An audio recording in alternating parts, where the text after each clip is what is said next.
below where it says welcome to the dialogue, which is where we're going to be the starting point for today at the end. Okay. And then I'll wait for the speaker to start, and then Yes, I'll be introducing the two moderators, okay?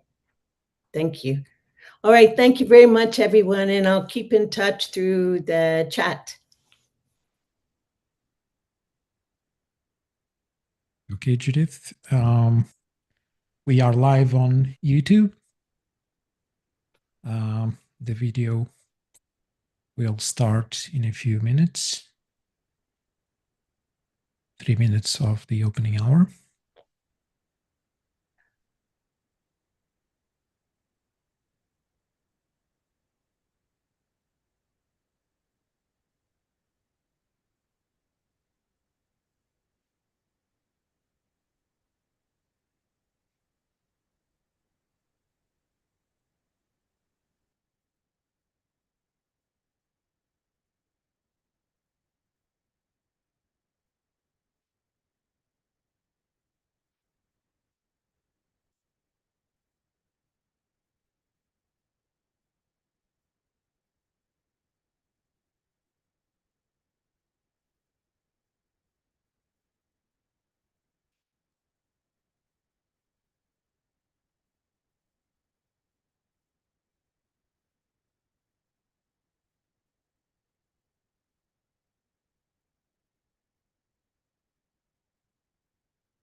Good morning, good afternoon, good evening, dear colleagues and dear friends.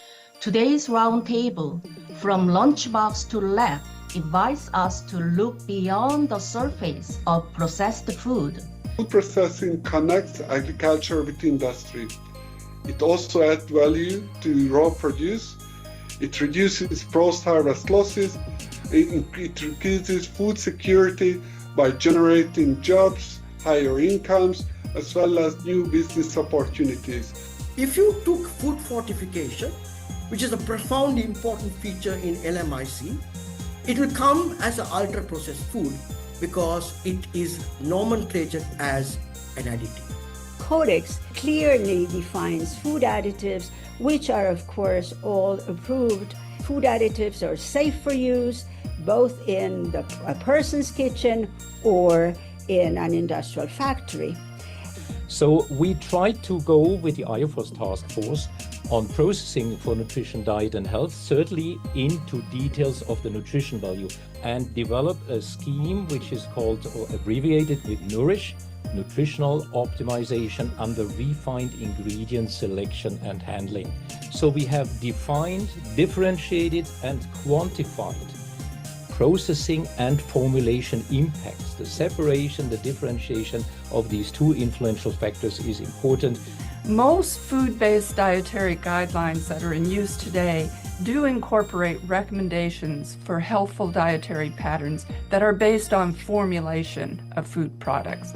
The impact of processing technology on healthful dietary patterns is an emerging area of research, and it requires collaboration across disciplines to assure that current processing technology is understood and not mischaracterized as formulation. So across all the contributions, one message is clear. The science of food and the science of nutrition must advance hand in hand. I look forward to seeing many of you on the 30th of October, and hopefully we can carry this discussion forward and take it to the next steps.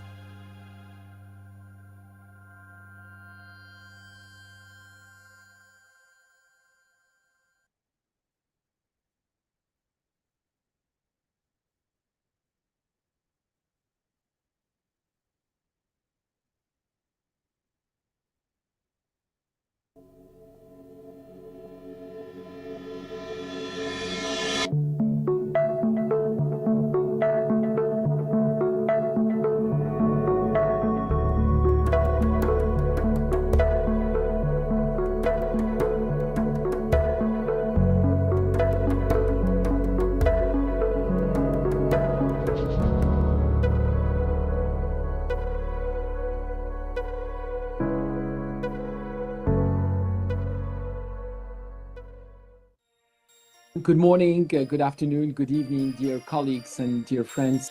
Today's roundtable, from Lunchbox to Lab, invites us to look beyond the surface of processed food.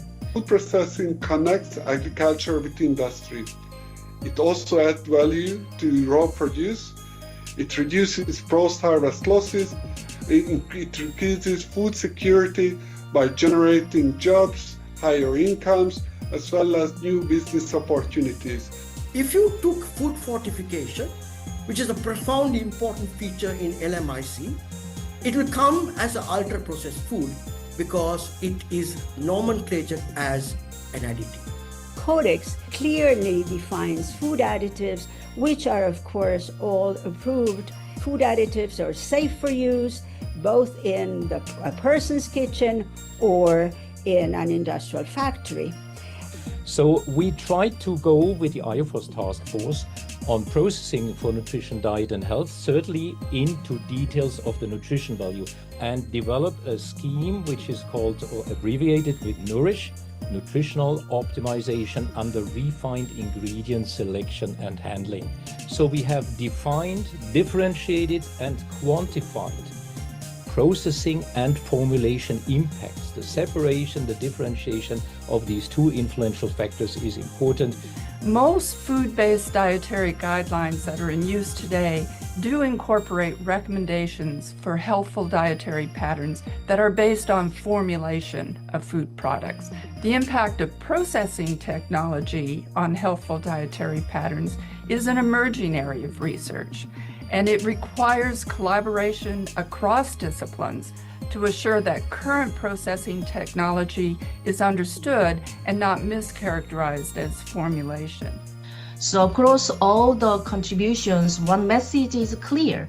The science of food and the science of nutrition must advance hand in hand. I look forward to seeing many of you on the 30th of October, and hopefully we can carry this discussion forward and take it to the next steps.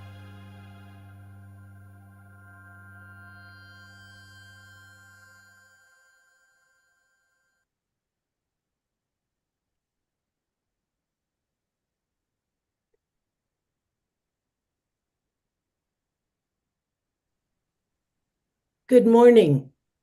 It is my pleasure. I'm Judith Meach, IFOS Secretary General, and it is my pleasure to welcome you today to the dialogue from Lunchbox to Lab, the science behind processed foods.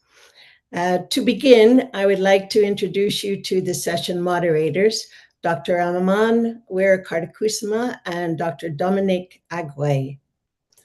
Aman Weerakartakusuma is the rector of IPMI International Business School and Professor Emeritus of Food Science and Technology at IPB University in Indonesia. Professor Weerakartakusuma has held key positions such as rector of IPB University, Indonesia's ambassador to UNESCO. He was president of the International Academy of Food Science and Technology and president of IFOST. He holds a PhD in food science from the University of Wisconsin-Madison, USA. He is a fellow of the Indonesian Academy of Sciences. Professor Weerakartakusuma has significantly contributed to food science and global policy, including with his role in the UN FAO Scientific Advisory Committee and on many other international advisory committees. Associate Professor Dominic Agway is based at the School of Chemistry, Monash University, where he co-directs the Master of Food Science and Agribusiness program. He holds a PhD in chemical, bioprocess engineering from Monash. His research focuses on food-derived bioactives, functional ingredients, waste valorization, and edible insect nutrition. Author of over 190 publications, he serves on editorial boards of leading journals and was awarded the 2021 IFOST Outstanding Researcher Award. He is part of the leadership of the IFOST Early Career Scientist Council and a UK CGE recognized doctoral supervisor. With that, I welcome you all and please invite Dr. Weerakartakusuma to begin the session today. Thank you. Aman? Well, thank you, Judith, for the kind introduction.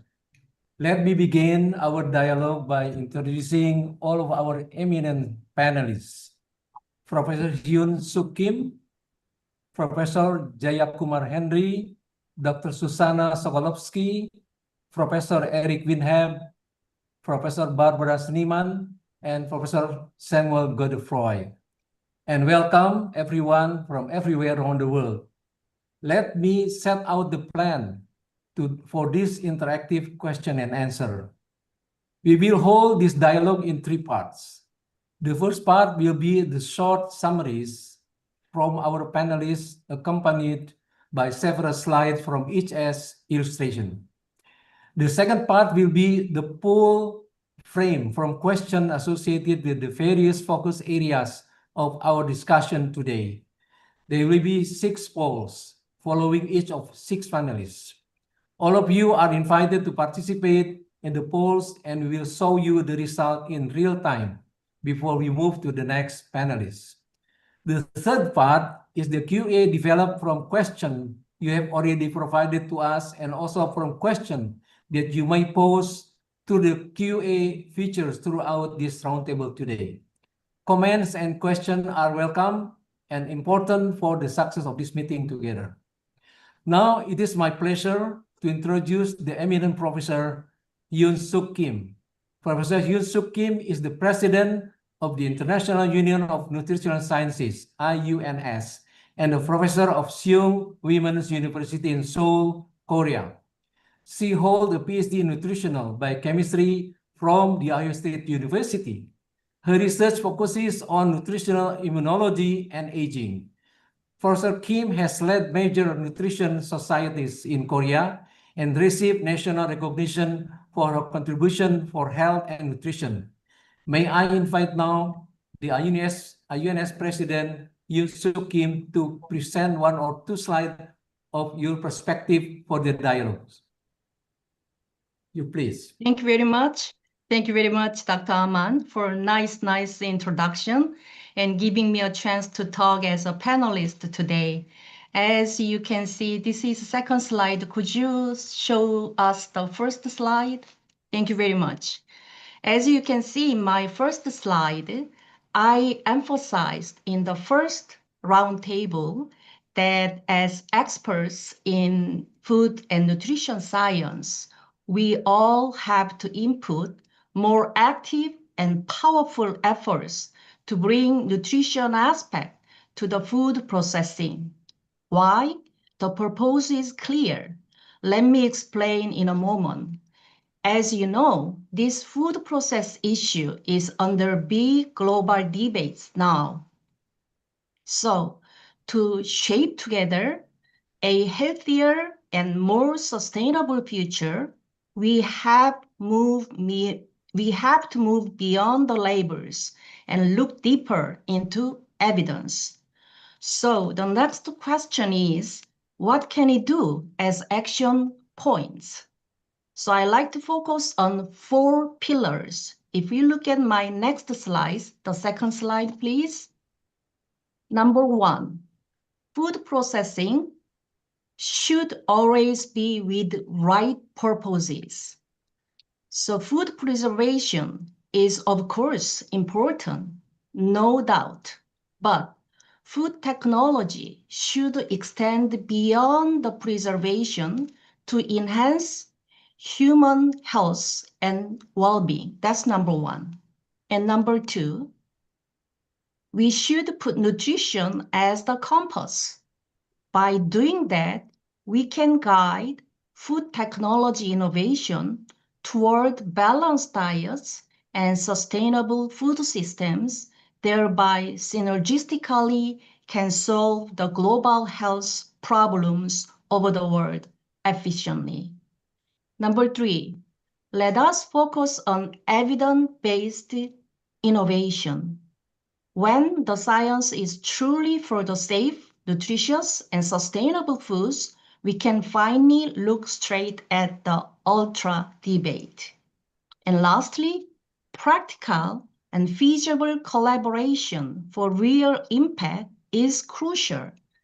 That's why we hope that this collaboration among IUFOST, IUNS, and UNIDO strengthen science-based input to codex and global policy. So let's move from food technology to nutritional empowerment. Thank you very much. Well, thank you very much, Professor Kim. May I invite Dominic to read the whole question? Please, Dominic. Yes, thank you, Prof. Aman. So we have these 3 questions which we invite all of you to respond to. The first question says, do you believe that ultra-processed foods can be part of a healthy diet if reformulated and guided by nutrition science? And there you have 2 options, yes or no. So just wait for a few moments for you to supply your responses.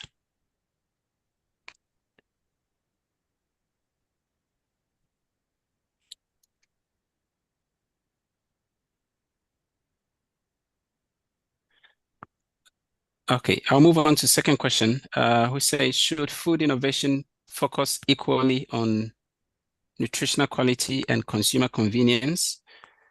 So this is also a single choice question. You can respond either with a yes or a no.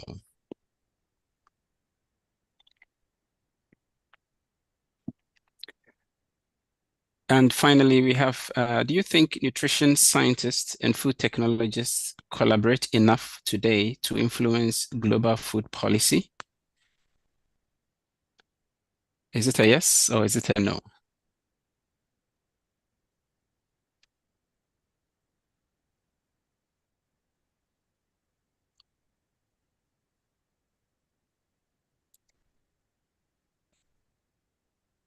Okay, I think that should be enough time for you to respond to the questions.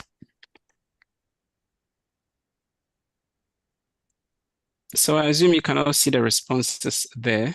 First question, a huge majority said yes. And second question, similar.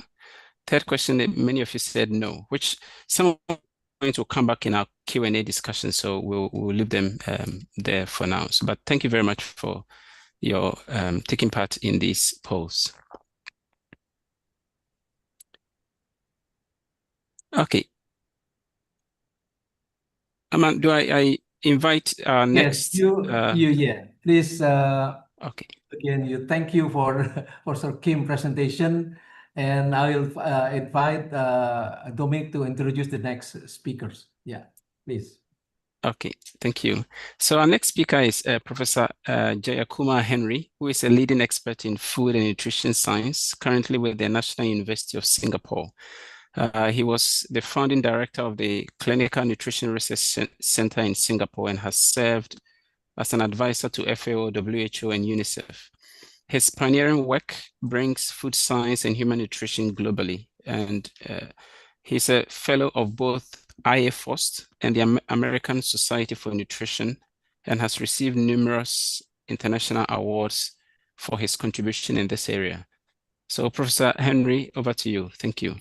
Thank you very much, Dominic, and a very warm welcome to all colleagues on the line from all parts of the world. And as the chairman has commented, we are here to provide a few vignettes for us to have a very collectively engaging Q&A session.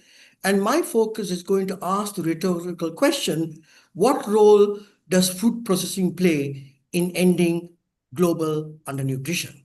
Next slide, please, Miguel.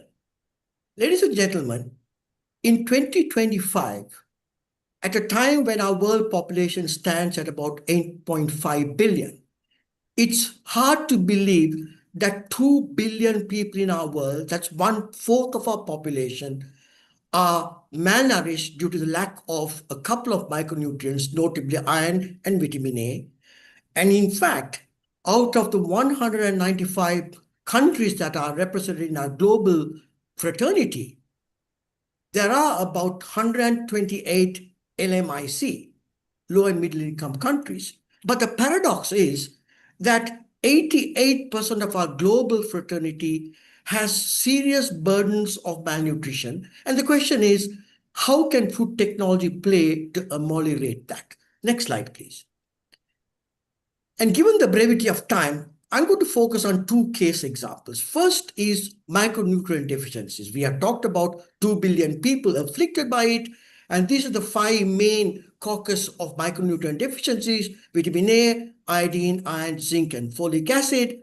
And in fact, food fortification has been an ingenious addendum to food processing from the time of the Second World War onwards, where we use micronutrients, especially things like the vitamins and minerals, added to a vehicle. And it's a very effective way of reducing endemic goiter, iron deficiency, and also more recently, night blindness. As you can see, we use salt iodization, fortified salt, wheat fortification, which is globally prevalent now. So you can see the synergy between food processing and the abatement of undernutrition. But as we shall see during the course of the discussion, some of the challenges we will face with the NOVA classification will profoundly affect this. Our next example, next slide, please, is the serious nature of childhood undernutrition. Here you see a 2-year-old child that's totally undernourished, that weighs about 5.5 kilograms.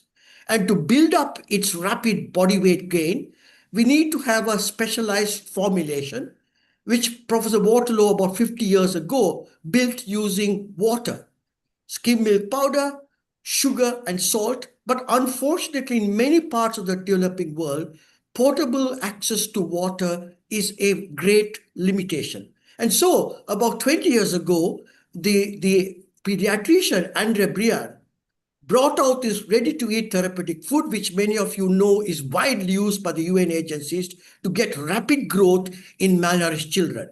Again, because this is the processed food, there are challenges of how do we navigate the synergy between using food technology to abate undernutrition. Next slide, please. And just as a summary, if the NOVA classification is strictly applied in LMIC, many successful food fortification programs developed to treat RUTF may be seriously challenged. The unintentional consequence of applying the NOVA classification will certainly impede our progress in treating undernutrition and further delay many the LMI's desire to meet the MDG. The NOVA classification, therefore, needs to have a more wider focus, needs to consider the needs of the billions of people living in less developed nations, and therefore we need to look at what are the unintentional consequences. And finally, I think the most important point is that if we are to refine the NOVA classification, we must include experts from the LMIC who understand the challenges that are in our region. And I'm sure we'll have more to talk about in the course of this session. Thank you very much.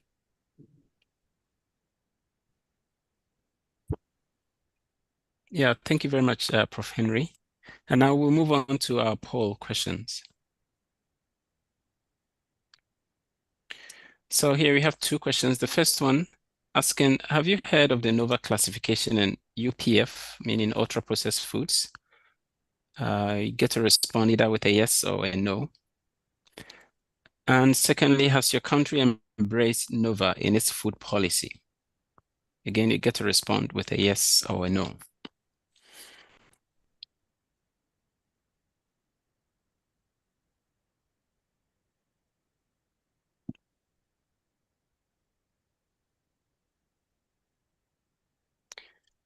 Okay.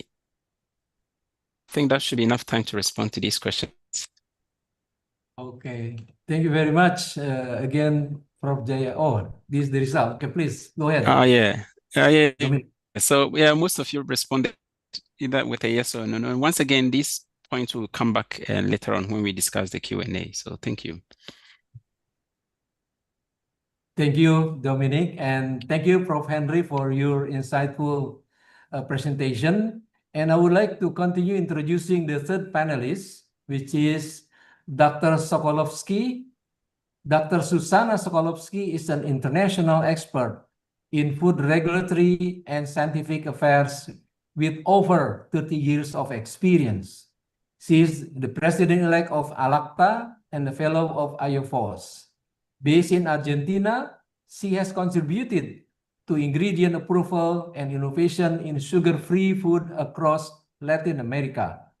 Dr. Sokolovsky is also a frequent international speaker and consultant, actively engaged in Codex and Mercosur regulatory work. May I invite Dr. Sokolovsky to provide your perspective in 2 slides. Thank you. Thank you very much, Aman. Good morning, everyone. And thank you, Miguel, for sharing. So just a few slides to discuss food classification and the policy implications in Latin America. Please, let's see the next slide. Well, you all know that the term ultra-processed food has no definition. According to the authors, it's a long list of foods that come from different food categories, as food categories are classified by Codex Alimentarius. So initially, the NOVA system was related to the extent and purpose of processing, but that indeed is only a narrative, as ultra-processed foods and other foods in the processed food category are processed similarly.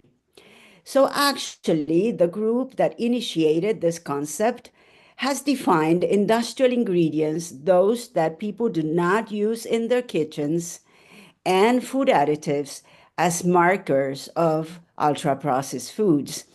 And that was shown very easily in the dietary guidelines for the Uruguayan population that were published in 2016. There you can see that a long list of ingredients in a product, such as the chocolate milk that includes certain food additives, will be considered an ultra-processed foods. So advancing time, and during this last 9 years, the next slide, please. Several countries in Latin America have adopted the NOVA classification in their dietary guidelines for their populations. And as a consequence of this, many governments have imposed a labeling regulation that impacts the foods that we eat and purchase. So I'd like to know in the poll questions, what do you think about these regulations? So could we please see our questions? Just to remind you, a classification is the act of ordering or organizing items, ideas, or objects into a series of categories or group based on specific criteria of similarity or difference. And that definition of classification clearly shows the NOVA system is not a food classification. Thank you. Let's see the questions, please.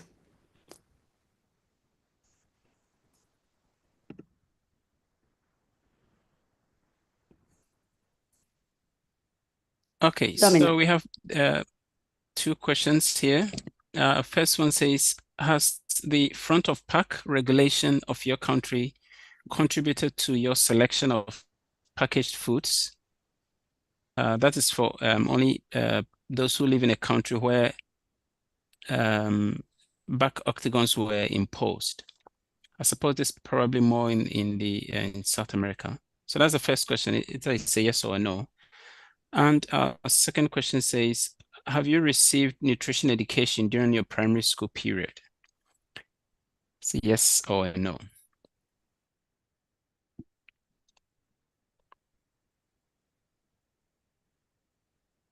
So just a moment there to respond to the questions, and then we'll move on to the answers or your responses.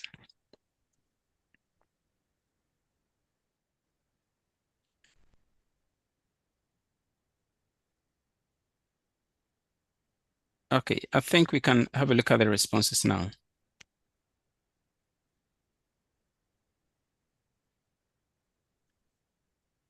Okay, so almost split 50-50 for the first question, and roughly 58% for no in the second question, and 42% with a yes in the second question about receiving primary education in nutrition. Okay, that's good. Thank you for your participation.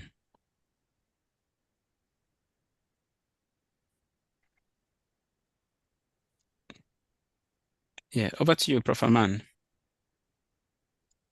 I think you should introduce. Okay. Oh, yes.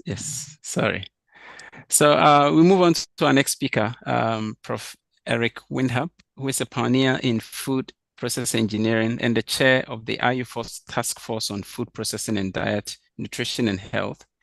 He has served as professor at ETH Zurich and has received multiple international awards for his scientific achievement. With over 630 publications and 90 patents, his work focuses on multi-scale structuring in flow processes, rheology, and sustainable food manufacturing innovation. So, Prof. Windhap, look forward to your presentation. Thank you. Thank you very much for the introduction. And I'd like to welcome dear audience for reminding you back to a presentation given on October 2016. With this presentation, classification approach is addressed in order to give you a toolbox at hand, which we have worked out in order to address such classification approaches, including processing. And this was worked out by the IFRS Task Force on Processing for Nutrition, Diet and Health, which I'm chairing. So we have done some, let's say, first evaluation of the NOVA classification system and found that, let's say, processing and formulation are mixed up and leading to some ambiguities, which are problems or causing problems in applying. Formulation and processing have to be differentiated because they are two different things concerning their impacts on the nutrition value of a food product. So starting with new definitions, we defined formulation as systematic selection of relative quantities of ingredients for a food product, while processing describes the treatment of a food material to achieve a desired effect. And the IFRS Task Force on Processing for Nutrition, Diet and Health has worked out the announced NOURISH scheme, which stands for Nutritional Optimization, and the refined ingredient selection and handling to differentiate and quantify formulation and processing impacts on the nutrition value. How is this working? I introduced it to you. So if our food quality determinant, the key aspect is nutrition value, we first have to define the nutrition value, and we suggested as a base definition to use the nutrition-rich food index, which is well introduced in formulation in the food evaluation or food formulation evaluations, and accordingly can give us a clear measure, a quantitative measure for the impact of formulation on the nutrition value. So if we have such a nutrition-rich food index worked out, which enters into a processing system, so we can expect that the processing system may have an impact on this nutrition-rich food index, and the difference between the input and the output nutrition-rich food index, you can calculate the difference. And this difference, called delta NRF, is an impact of, or is a quantitative measure of the impact of processing. So we have a clear quantitative definition of formulation and of processing by NRF, nutrition-rich food index, and the change of the nutrition-rich food index, delta NRF. This can be handled in a scheme which gives you an overview and helps you to apply this toolbox. We give guidance how to apply this, and that means getting data from database like the USDA FNDDS, for example, for non-processed and related processed foods, allows you to calculate the NRF as shown before, as shown here on the x-axis, and the processing aspect with the delta NRF as its quantitative characteristics on the y-axis. If you look at this little window where I have been writing here rules, so whenever you move along the baseline, the zero processing line, some modification of the formulation denoted with F. If you improve, you go to F plus, green, F minus, if you would add sugar or, let's say, ingredients which are to be limited, to the minus. If there is a processing impact, then a coordinate contribution in the y-axis comes on top, and an improvement of the nutrition value by the process goes to the P plus direction, diagonally to the upper right, and the opposite to the lower left if some processing would reduce the quality from a nutritional perspective. So with that, you can move for different types of foods, starting from the raw material, how you may change or prepare a recipe, a formulation for processing it, and then enter into the processing. Different examples have been shown, and you are asked to also practice this based on the data you have available via the databases which you are using. So we are looking forward to further define the nutrition value in a more extended way, but this is part of the future communications we will have with you, that we not only relate to the nutrients desirable and the ones to be limited, but also include other terms like anti-nutrients, fortifying agents, and so forth. With that, we will keep online with you in order to informing you about what's going on and refining, but we hope that the community of the food scientists and the nutritionists will work on applying it and giving us feedback. Thanks very much.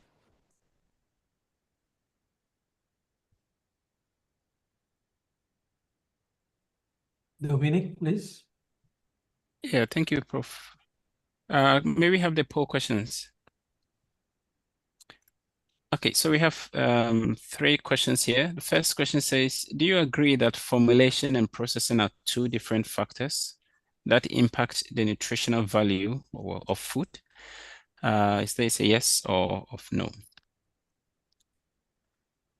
And second question, when you buy a processed food product, would you be interested in knowing to what degree the processing of this product has changed the nutritional value compared to its formulation before processing? So is there a yes or a no? And finally, would you see the Nutrition-Rich Food Index, NRF, as it is used in the nutrition profiling being an appropriate starting base to quantify the nutritional value of a food product? So there too, you get to answer with a yes or a no. So I'll wait for a few moments and give you time to respond to these questions.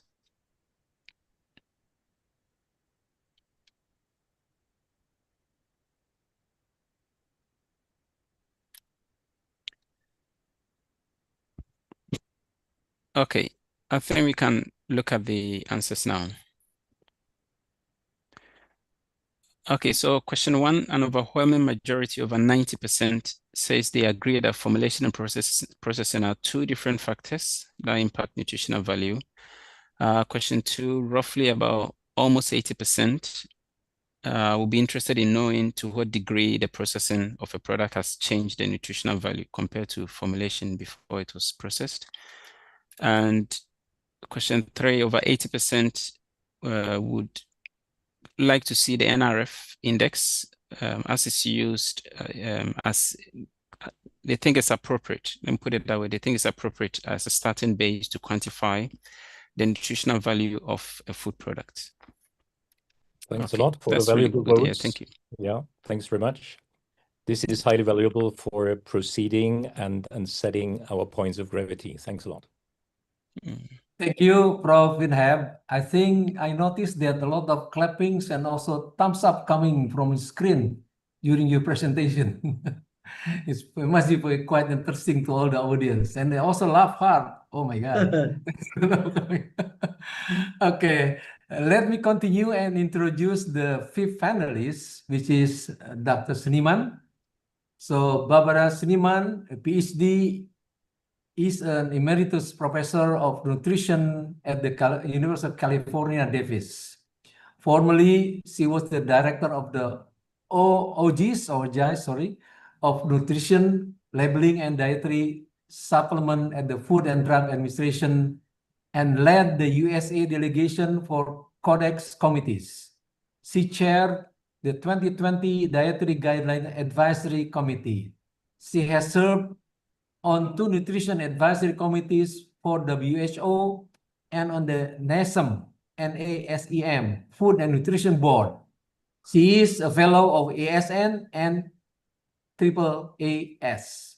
So, Dr. Seniman, it's your time. Great, thank you. Great, thanks. So in my presentation at the roundtable, I focused on incorporating formulation and processing into food-based dietary guidelines. And the key point is that it's very important to understand the nature of the evidence that is needed for developing these types of guidelines. And that includes systematic reviews, looking at the evidence that we have available from defined protocols, data analysis, so we really understand the public health issues within a population, and food pattern modeling, so we make sure that dietary patterns meet nutrient needs and limit those factors that might be associated with risk of chronic disease.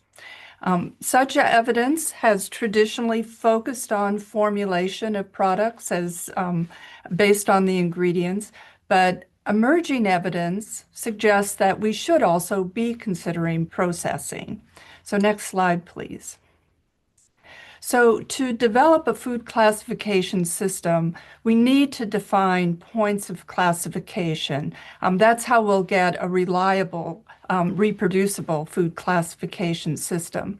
So if we look at that center point, the point of purchase, if we only have the point of purchase, then the primary effort is to the right in this diagram, where we mainly see associations between those foods and risk for various health outcomes. The primary focus when we're looking at the point of purchase is really formulation, because that's what we can get by measuring the food, by looking at nutrition labeling, or by looking at the ingredient list. So it's really an emphasis on formulation. So if we define a second point of classification, looking to the left on the diagram, we can determine how processing has changed the nutritional properties of the food. And we do that by determining the difference between the nutritive value at the point of purchase and before processing. So as you've just heard from Dr. Weintraub, the IUFOS classification illustrates this point by using the nutrition-rich food index. So it's a way of using nutritive value to look at how does processing change the nutritional value. So we develop an NRF at the point of purchase, but we know what the delta NRF is due to processing. And I would emphasize that this model works well for other food attributes that are related to nutrition. We've already seen some publications that focus on texture of food and how that might affect, be related to certain health outcomes, or energy density of food. So what's key in terms of thinking about food-based dietary guidelines, that the approach then improves defining the role of processing and hence improves the design of clinical trials so we can do the research that is needed for these studies. So next slide, please. So this is the summary slide that I used in my presentation, just to remind you that most food-based dietary guidelines do incorporate recommendations that are based on formulation, and that the evidence based on formulation is also used in policy decisions, such as food labeling. The impact of processing technology on healthful dietary patterns is an emerging area of research. And I think part of the thrust of the IUFOS report is to encourage the need for this research and collaboration with nutrition science and between nutrition science and food science. And we need that research to incorporate recommendations into food-based dietary guidelines, but also to make sure that we're improving processing technology. So thank you. And we have some poll questions, I think. Yes. Yeah, thank you very much. Yes, so we have three poll questions here too. First one says, has your country developed food-based dietary guidelines? So I say yes or no. Second question is asking, are processed foods included in food-based dietary guidelines that have been developed in your country? Yes or no. And then finally, is nutrition labeling on packaged food mandatory in your country? So you get to answer with a yes or a no. So once again, we'll wait for a few moments and then we will show the responses.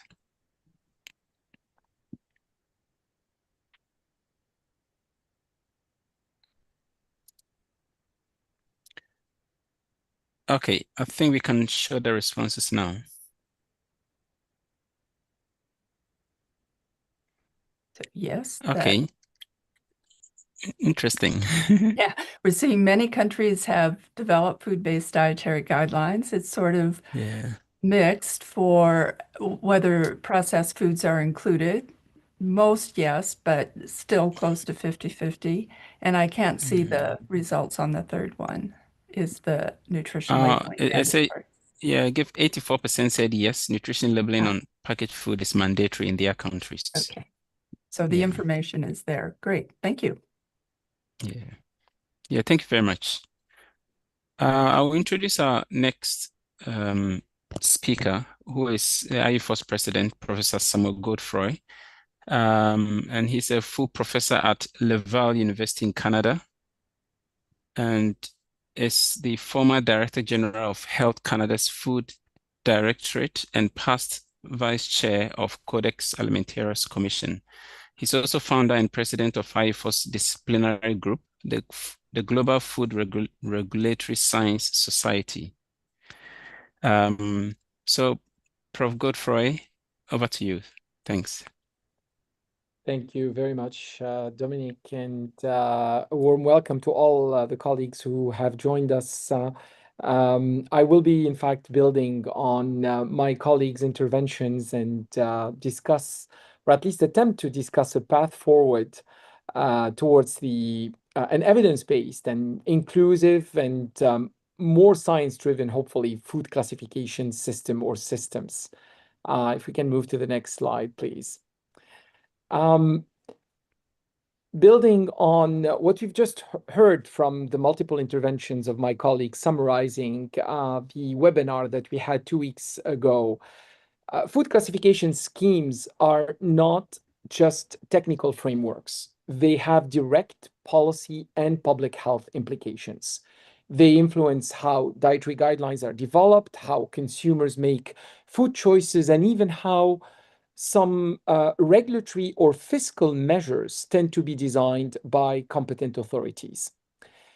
Therefore, simplistic or reductionist systems, such as those that may classify foods solely on the basis of processing, for example, risk to oversimplify complex realities and risk to misguide public policy. Such approaches would, in fact, discourage beneficial technologies that are vital for public health, such as non-thermal shelf extension technologies or fortification, as well as reformulation for nutrient delivery.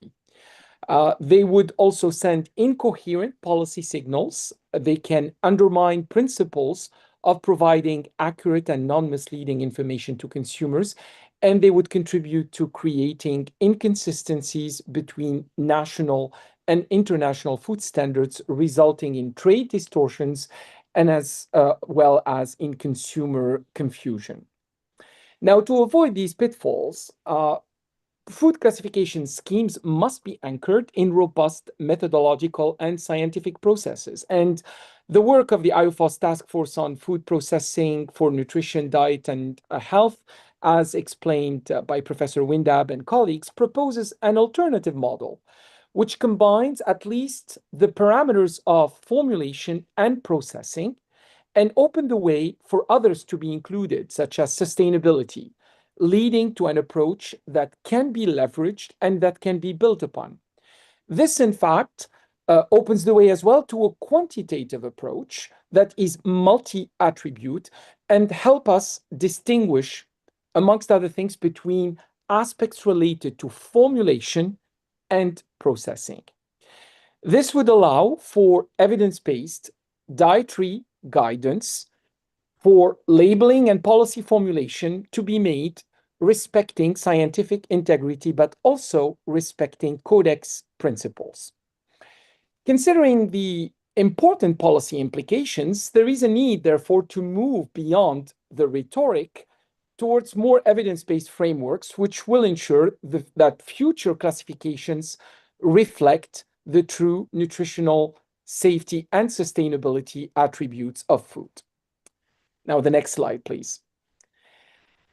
Now, I will move here to discussing the forum where such deliberations on food classification schemes that can impact policy ought to occur.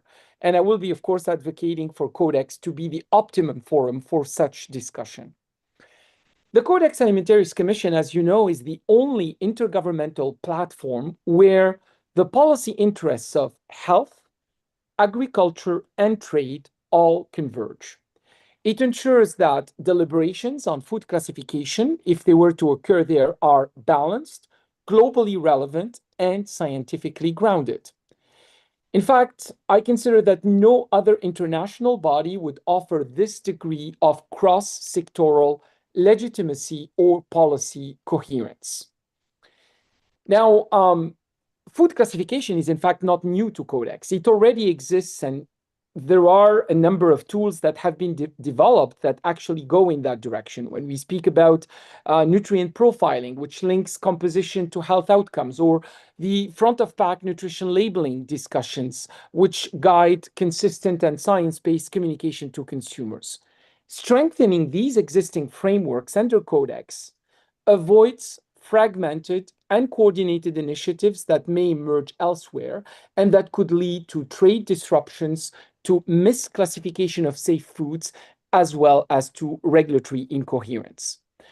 Codex also offers an inclusive platform which brings together all 189 member countries and an organization that is the European Union, representing diverse regulatory and economic realities.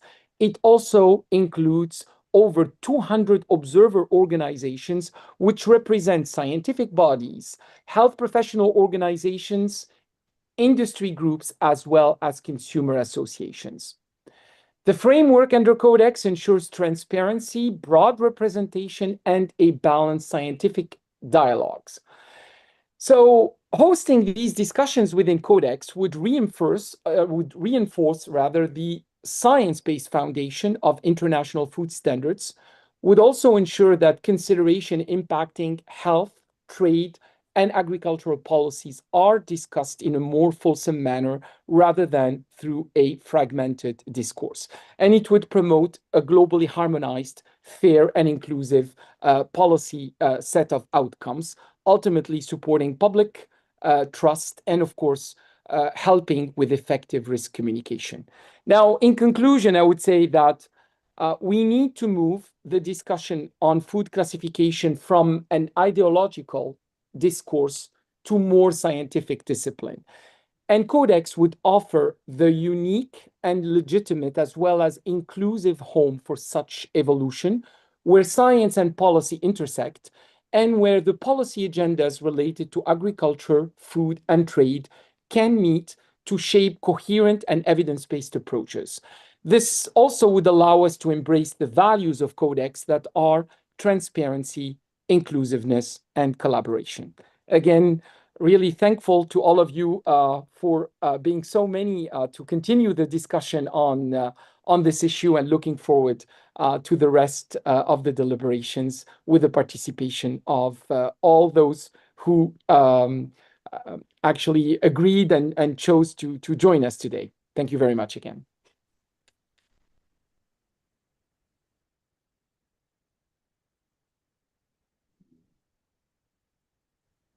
Dominic?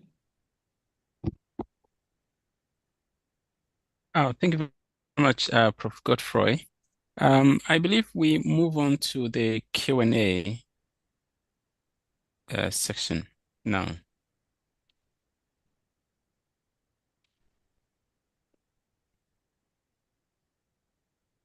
So I've seen a few of you put some questions as well as comments in the question and answer panel on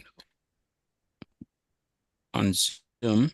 And as most of you also be aware, you already submitted questions from last time's discussion ahead of today. So we'll be going through some of those questions and then directing them to our panelists to answer. I'll hand over to Prof. Aman to go through the first set of questions. Okay, thank you, Dominic. Sorry, I should turn my screen on. Thank you very much, Dominic. I would like to again address some of the questions that we collated before, and to get the response and probably answer or clarification from our panelists.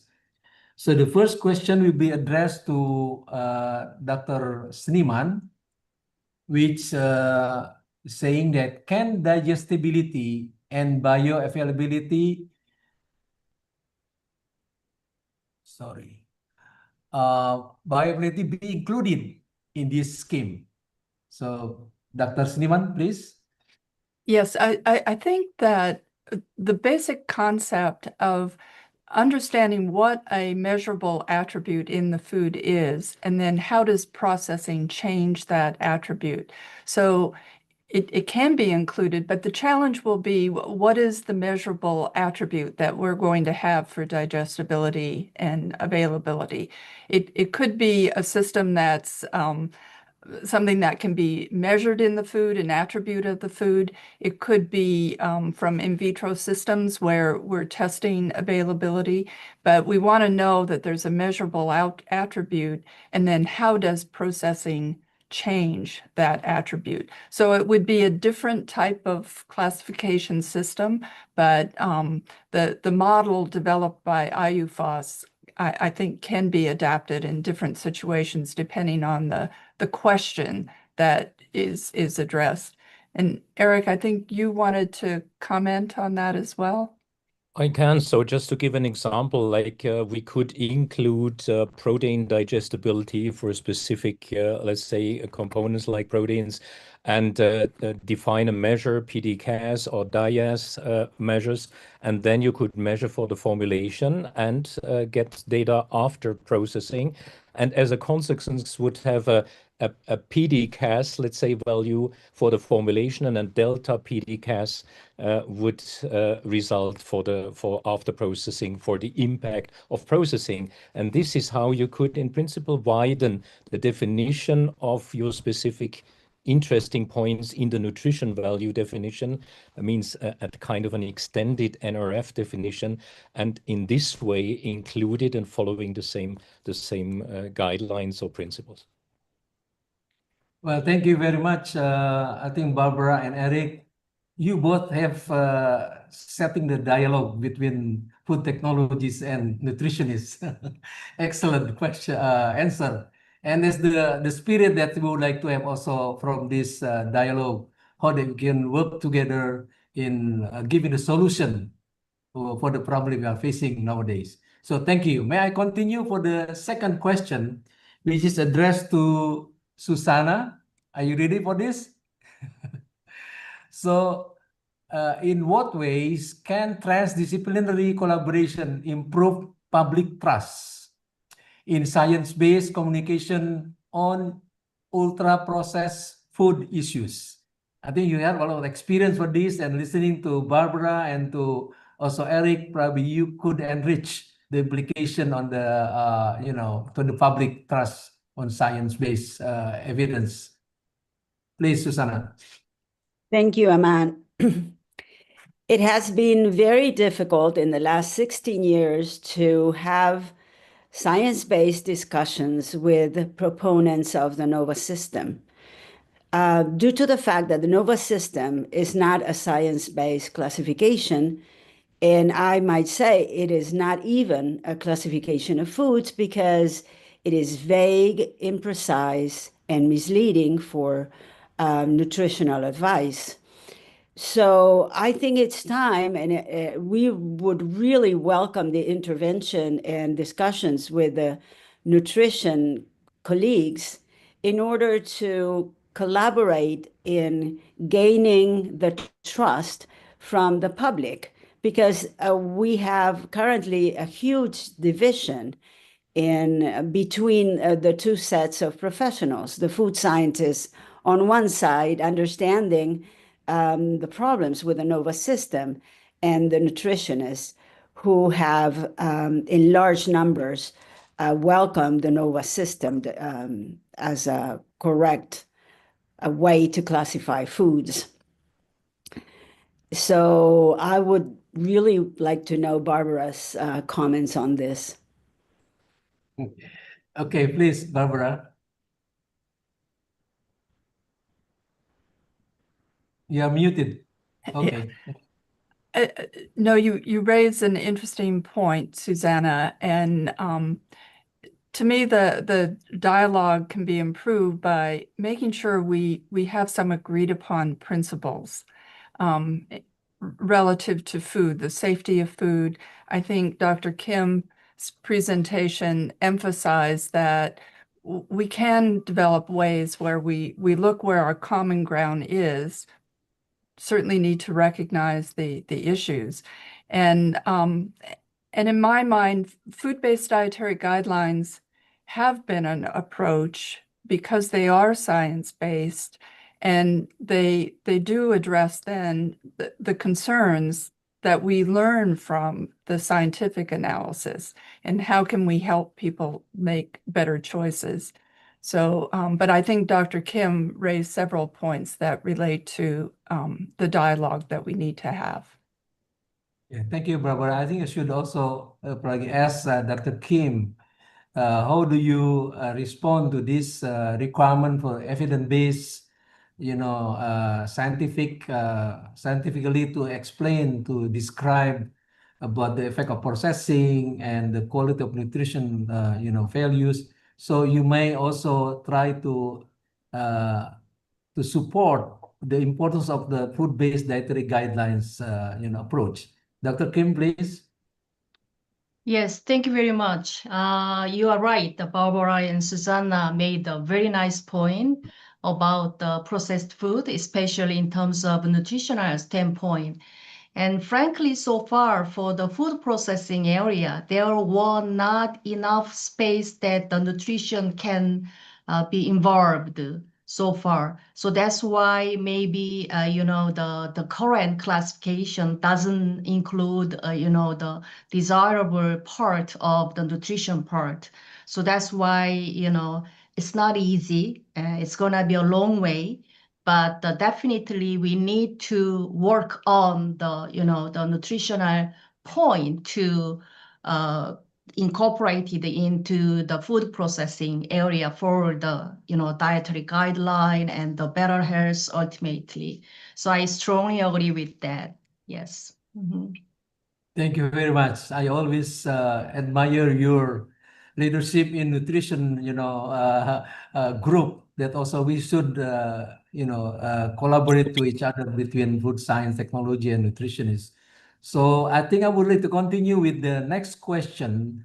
Hopefully, Dr. Winhab and also Jayakumar could respond to this, question. Does IUFOS follow the NOVA grouping intending to calculate separate impacts of formulation and processing for each and every food? The second one, does IUFOS consider that there is a confusion between the meaning of processing and processed food? So I will have to invite probably Jayakumar first and then Eric later on. Okay, so I'm going to take the thank you, Aman. I'm going to take the easier question because I know that Eric will answer the book. So I'll take the second question, which I think is a very important point. Processed food and processing. And I think this is vital because to some extent the IUFOS narrative of trying to separate out processing from formulation is a part of that journey. And I think Susanna and many people have said part of the confusion of the NOVA classification is that there's been complete ambiguity about what is processing and what is ultra processed food. So as we know from a technology perspective, there is no nomenclature that's called ultra processed food. It's a magical word. So I think it is important for us to really be clear what we mean by processing, which is what our paper has shown, and I think Eric has shown in his graphical form very lucidly, and what is processed food, which is one is a entity and one is an end product. And I think I'm glad that the question that was raised is an important one to separate, and I'm very grateful that the question was asked. Over to you, Eric.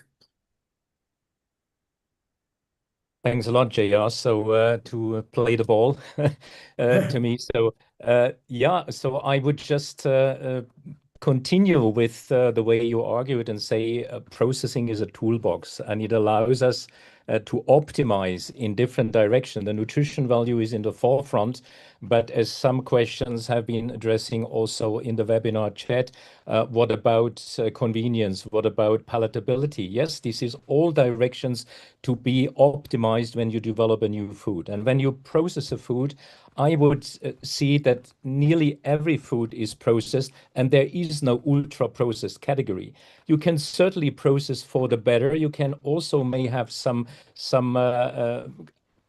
kind of aspects you may suffer from when you process. You may have trade-offs when you optimize the one characteristics like the safety. You may have a trade-off on maybe some due to some loss of vitamins on the nutrition value. This is a bit of a balance act. And when the question is posed, would we like to go for each and every food to characterize and separate formulation and processing? I would answer, we already have a lot of data available, but we have to develop more data.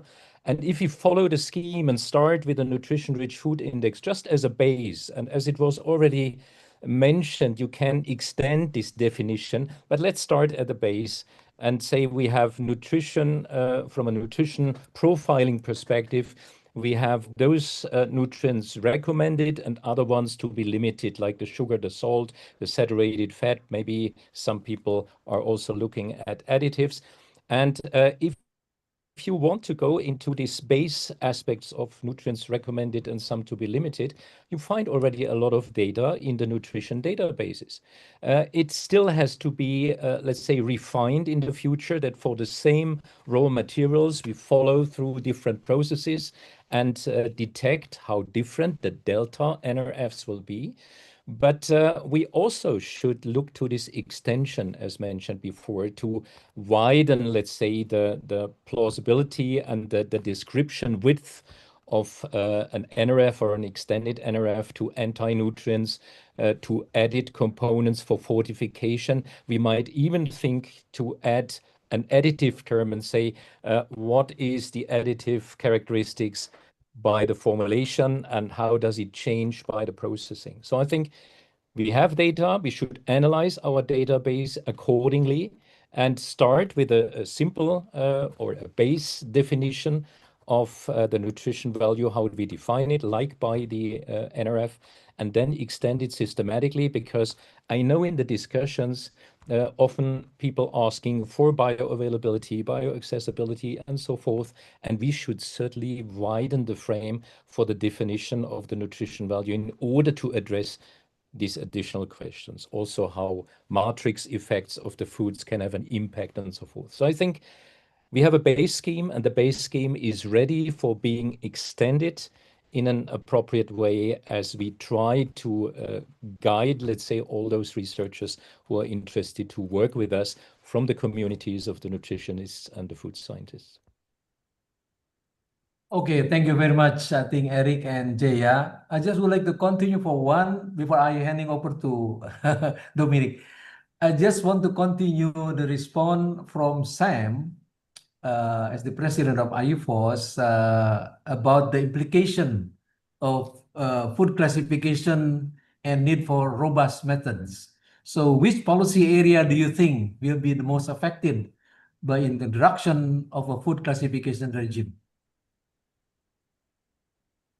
I would say, Aman, practically the various policy implications that we discussed. Obviously, there are the most important ones related to the health of consumers and public health implications, but particularly all those aspects for which classification tend to be used. I mean, we try to make these classifications primarily with the intent to inform consumers and to respond to their interests.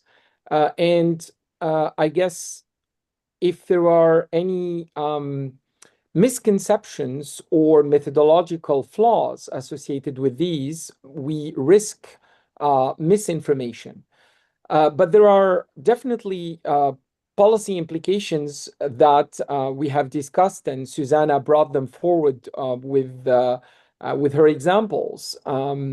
Aspects related to food labeling aspects related to trade of food, because again, labeling tends to be managed through regulatory requirements, and these tend to be very much impacted by classification schemes, which brings us really to the emphasis that these schemes need to be anchored and founded in a robust scientific rationale.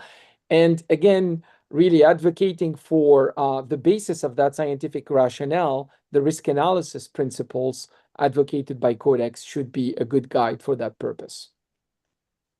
All right. Thank you very much, Sam. May I continue this question and answer by inviting Dominic to moderate the question and answer from the panelists. Okay, Dominic, please. Yeah, that's good. Yeah, thank you very much, Professor Mann. I'm looking through the questions from panelists, and most of them are actually comments I can see. There are comments on salt reduction and how that can be done. And yeah, the rest are mostly comments. But there's a question which came through the ones received before the meeting, and it says, I think it's open to the panel if anyone can respond to that.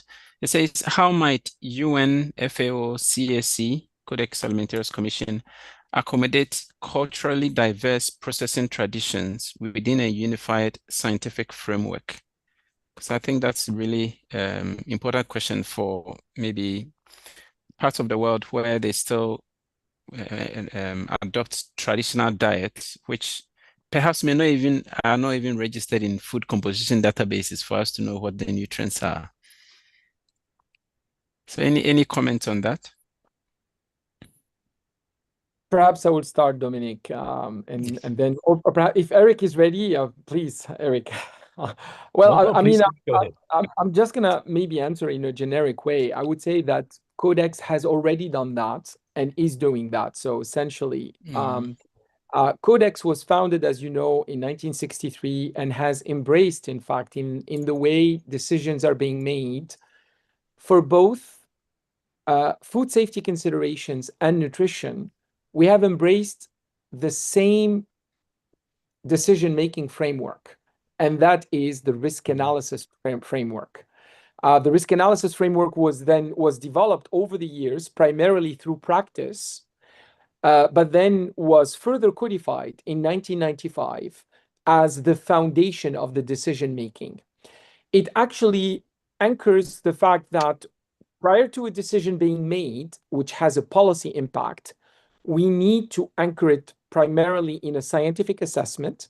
And that scientific assessment can bring together both aspects of risks as well as benefits. So these actually can be brought together, even though, again, there are still some discussions on a methodological standpoint on how you can marry risks and benefits as part of a scientific process. But I would say the foundations have been laid in order to support that. But then subsequently, what Codex also, what we learned from Codex processes is that once we have the scientific determination, which tends to be the answer to a risk or a risk and benefit question, then we overlay other policy implications. And these policy implications take into account not only trade considerations, but also various aspects, including cultural diversity that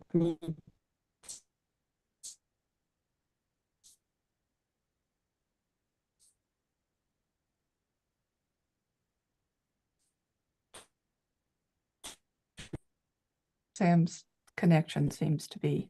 Yes, it appears that we lost Samuel. If Aman can pick up where Samuel. Well, I think Can I go ahead? If I could just insert a comment on this. Okay. I think that the issue of traditional diet, traditional preparation, it's an important question because that can be another reason people develop food classification systems. And evidence-based, food-based dietary guidelines are intended to be relevant to the population that for, they're aimed and at. of course addressing consumer And Is working now, Sam? yeah, recognizing that that needs to be a part of food-based dietary guidelines, it also then requires that evaluation of safety and nutritional properties of those foods. We need to learn about them, but certainly in developing food-based dietary guidelines, I think we need to be respectful of traditional dietary practices. Absolutely, and if I may add, as you asked me, so there is absolutely no hurdle to implement this into the scheme as we introduced, because to identify the nutrients included in traditional foods somewhere in the world, but also the processing technology and how they change the value or the composition or the amount of such nutrients is something which is intrinsic to be considered in the scheme. And what I think when we look to many countries also with lower incomes or in regions where fortification is necessary, so also including the components for fortification and show that, or to what degree what we add in the formulation is really kept after processing in order to be functional in the context of the fortification. So I think this is it's intrinsic in the scheme to apply this to whatever types of processes and ingredients or components. But of course, it's connected to some work which may not have been done before, but worth to do it in order to also validate the scheme. Yeah, thank you very much. I think in connection with this, there's a comment from Professor Charles Awo, and he says fortification premises are not produced locally to a large extent, but rather imported, at least in Nigeria. And he believes in most sub-Saharan African countries. And this is a major constraint given the scarce foreign exchange in these countries. Yet, there are a wide variety of lesser known and underutilized traditional crops, especially fruits and vegetables in sub-Saharan Africa that are good sources of many essential vitamins and minerals. Therefore, key to the control of micronutrient deficiency is dietary diversity and nutrition education. Can I answer that? A really good point. Yes. Can I answer that? Yeah, thank you. It's a brilliant question, and I think it's a question that's been posed by many people living in LMIC. So the real challenge with using indigenous fruits and plant material as a source of fortificant is their instability. Because can you imagine a dry fruit that may not be able to be stable?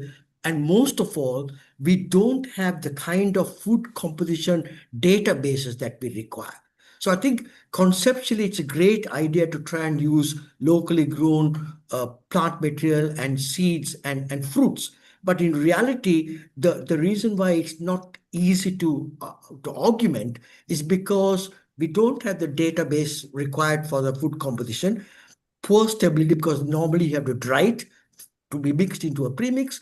So I think the question is worth pursuing, but it's not as simple as it looks as you see it eye to eye. That's why premixes are the easiest form, because they are dry, they are stable, easy to use one portion in 100, and therefore these are the kind of issues that we need to consider. But I think it's a very clever and important question. Thank you.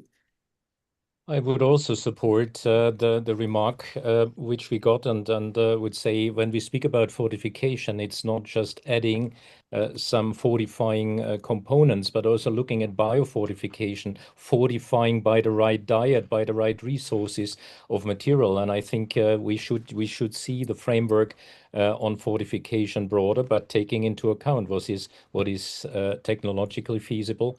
And so I think we can, as mentioned, implement this into the scheme and say, okay, what can we deliver by the formulation, but how much can we preserve to finally reach the human body in an effective way? So I think this is certainly an open scheme to evaluate the different methodologies. And I think, yes, there is a lot resources of raw materials which are underused or underestimated in what they could contribute. So, I mean, it's an invitation to widen the range and not just taking some whatever iron salts or whatever to be added.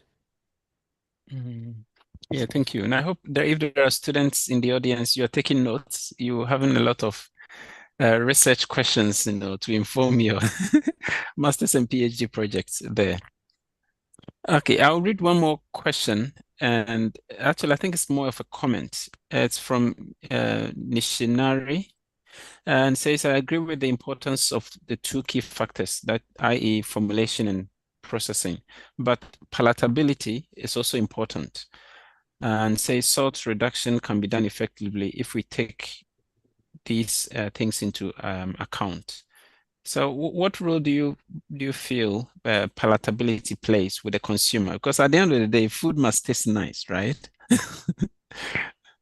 If I may, so I think I would add, besides the palatability, also let's say other aspects which we have not prominently mentioned today, but it's certainly convenience, it's affordability, it's other aspects which are key aspects in developing a new food. And I fully agree, palatability, if we look at consumer scaling, what is most important, it starts with palatability, then comes the price, the affordability, then we have quite a gap to sustainability and also to the nutrition value. So that means finally, you could conclude, if we will not be able to make, let's say, the most palatable and affordable food also nutritious and sustainable, I mean, we will fight always against the gap. So we have to address this. And yes, this is why palatability is probably the most important entrance into reaching the consumer in an appropriate way. But we should certainly also then feel encouraged to further develop the goodies like the nutrition value and the sustainability in order to not be misbalanced and just guided by palatability. Of course, it's a balance act. I wanted to add to the comments. I like the fact that the question brought up the sodium issue, the salt issue, because we've seen several countries now work with industry to come up with a plan for salt reduction in food products, because we know if you do it too quickly, it does affect the taste. But if it can be done gradually with a coordinated effort, then we can get the salt content of certain foods lower, still maintaining the safety of the food and the appeal of the food, the palatability. So it's a good example where processing can help us in that strategy of how do we get the salt lower in our the foods that are commonly consumed.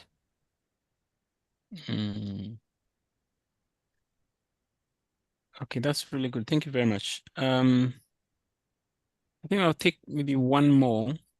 So this question from Saida, and saying, I'm a researcher in food sciences and I'm classifying food using the NOVA classification and nutritional value of this food. How can I combine these two parameters for a best classification? Anyone in the panel would like to respond to that? I hope the question is giving enough information to help us provide some response. Maybe Dr. Kim also invited to comment. I can comment, but Susanna, I guess, has another comment. Sorry, Susanna, you sorry. still, yes, perfect. Sorry. Yes. I would say to this food scientist not to use the NOVA system. The NOVA system is flawed, and there's no way to fix it unless you think it over and start placing the foods where they belong. In the NOVA system, if you have a sweetened colored yogurt, then you place it in NOVA category 4, the ultra-processed food. But if the yogurt is not colored and not sweetened with sugar, then you place it in NOVA category 3. So that doesn't make sense. We're talking about a yogurt.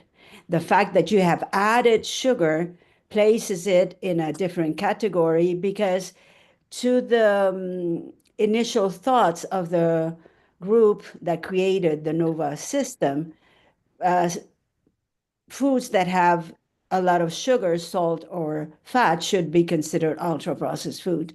So I would advise this person to use the nutrient index to classify the food and forget the four classifications or NOVA 4 categories, because it is not also true that coffee, as placed as a minimally processed food, coffee is not a minimally processed food, nor is flour. So, using a classification where foods are misplaced in their NOVA category 1, 2, 3, 4 is useless. So she should start over again and use at least the nutrition index. That's my advice. Thank you. Yeah, thank you. Add from my side. So I think if you want, of course, we offered, and this is an honest offer, to say using the IFOST scheme developed so for refining NOVA. But refining would be quite an impact on the so far definition of NOVA, because NOVA is speaking about non-processed, minimally processed, processed, ultra-processed.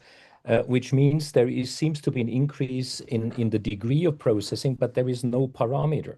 And to identify something which belongs to like the ultra-processed category is the appearance of an additive. And this is certainly not a very science-based thing you can base on then building correlations to health risks or obesity risk and outcomes. And that means the basis at the point of purchase has to be refined if you want to have the processing included, as NOVA seems to suggest, but not doing it. So you really have to bring in parameters, quantitative parameters, clear definitions, and then you may see whether what is remaining from a NOVA definition for building correlations on a stronger base, which has a clear differentiation between formulation and processing and quantitatively evidence-based scientific aspects. And I think it needs this renovation because these degrees of processing, we suggest the quantitative parameter at delta NRF, for example. Yeah. So, but if you don't have this, how can you express a degree of processing if you don't have such quantitative parameters? So the offer for refinement is given, but of course it needs a resonance reaction from the NOVA side, how they would, let's say, be ready to go for that. And I think it would be quite a revision of what is so far existing. And it would also be a goodbye to ultra-processed food as an expression, because this is not existing. So I want to pick up on, I think Eric has captured very well the limitations with just using the NOVA system as it is.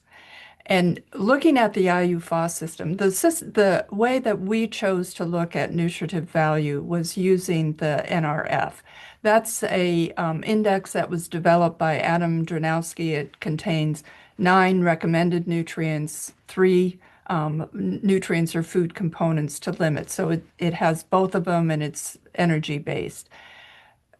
I think the point is if you're trying to then adapt it to your circumstance, your situations, look at those nutrients, look at the profile of the index. Do you need to modify the profile of the index to better reflect the nutrition issues in your country? I think Adam probably would say that most of what's in there now comes from some of the public health issues in the United States.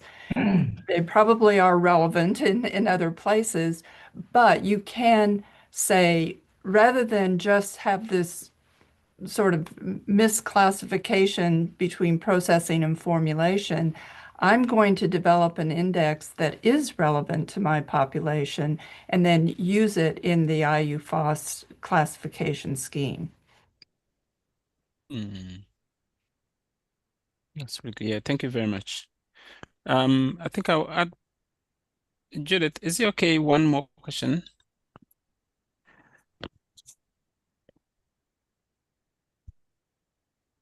Yes, of course. I think, Yes. okay, that's good.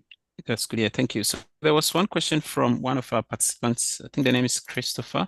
And the question says, not all foods are used for their nutritional content as a primary purpose, such as water-based infusions or treats or chewable forms.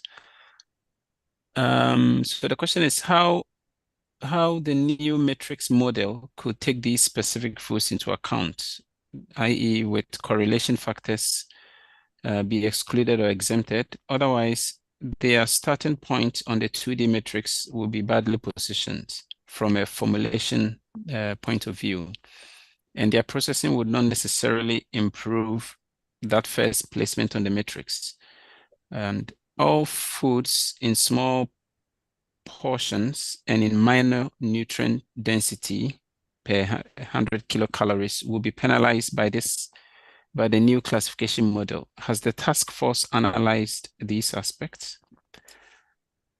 I'm not sure if, especially Eric, you can comment on that because I addressed to the task force, and whether the question gives you enough information to respond.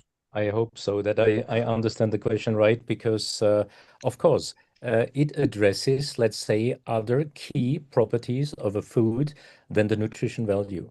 And this is, we have not gone in too much detail, but in my presentation given 2 weeks ago, we announced a scheme we call PRISM. That means the other directions of key properties like safety, palatability, sustainability, affordability, convenience on top of the nutrition value are certainly directions to evaluate a food. So when we speak about palatability is a first entrance point for consumers to rebuy something. So if we address these other ones and then take into account, let's say, the scheme as introduced, you could say, okay, what is the palatability of a formulation minimally treated or prepared, and what is if I process it, if I have to pasteurize or to sterilize in order to increase shelf life or increase the level of safety? How does the palatability I'm interested in or the convenience, how does it change? So that means you may have a parameter for the palatability and a delta palatability or a delta convenience, how it changes. So we started to show that for sustainability, you can, for example, use a global warming potential, which a formulation, you can calculate for a formulation. When you process it, it will change. Yeah, it will certainly change in the first glimpse to the worse, because using energy for processing may reduce your quality or increase the global warming potential. But you could differentiate between different processing tracks to be more or less favorable and then make the better choice. So if you manage to define, and Barbara mentioned before, your parameter, find the right parameter for the key property you are interested in, you may think about how can you evaluate this before and after processing and then follow the scheme. And I would just add, in food-based dietary guidelines, this question is addressed through food pattern modeling, because the first goal is to meet your nutrient needs, your nutrient requirements. And so you develop the dietary patterns. How much energy do you need to devote to meeting your nutrient requirements?